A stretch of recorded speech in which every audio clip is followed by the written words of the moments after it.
So Yeah.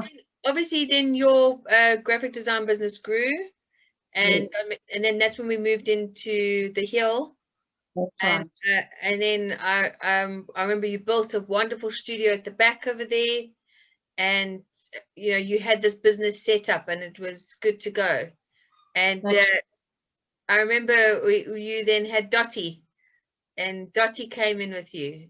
This was my mom's late friend. It's a beautiful lady, and I just remember coming home from school and seeing you and Dottie in the studio.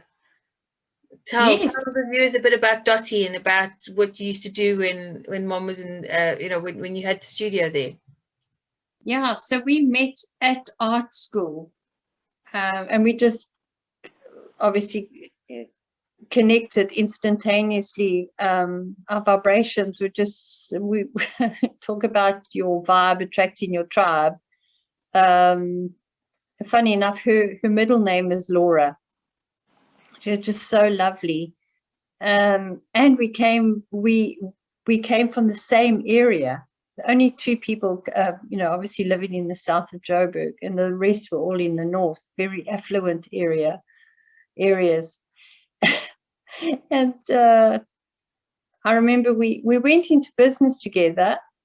She was more of the face. I was more of the worker, which is great. So I just wanted to be the worker bee, and then she would go and present and sell, which is absolutely perfect. And then we landed a huge contract where, but we had to pitch for the idea. And I think it was Australia and Singapore and England and some other country, France. And we designed something for a shoe company. That's correct. And this particular sculpture and brochure had to be shipped off somewhere to be judged. And we actually won. We won the contract. I remember that.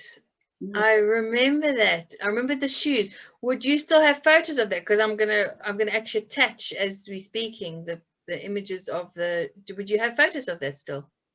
Don't have photos, but I do have photos with another project that the history of shoes. I remember that project.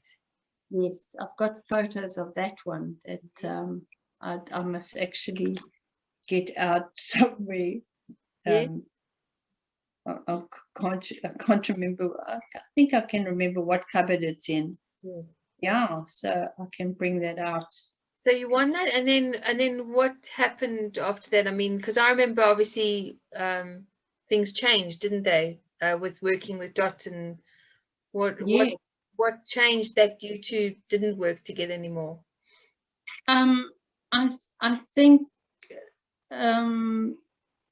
she had a very different lifestyle to me, and also that's when she began to get sick.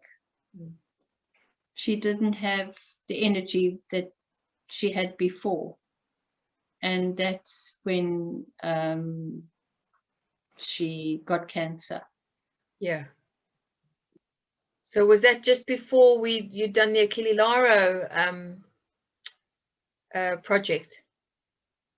Yes, that's correct. Was that her last project? That was probably her last project. So her and I, she got the clients, and then we had to do a huge painting of the ship, the Aquililaro, and she did one painting, and separately then I did another painting. And in lieu of that, instead of having money being exchanged, we bartered. We in place of the money, we got, funny enough, I've forgotten it, we got a trip around the Indian Ocean for 6 weeks. It was a 6-week cruise. I've got the photos. Eddie kept everything, which I'm going to attach to the talk. And with the Aquililaro, where is that painting? What that you did for them? Where was it supposed to be, in the head office, or what was the commission or the project? Okay, that painting is in Under the Sea. Just you know that song, Under Was the it for the Sea? ship?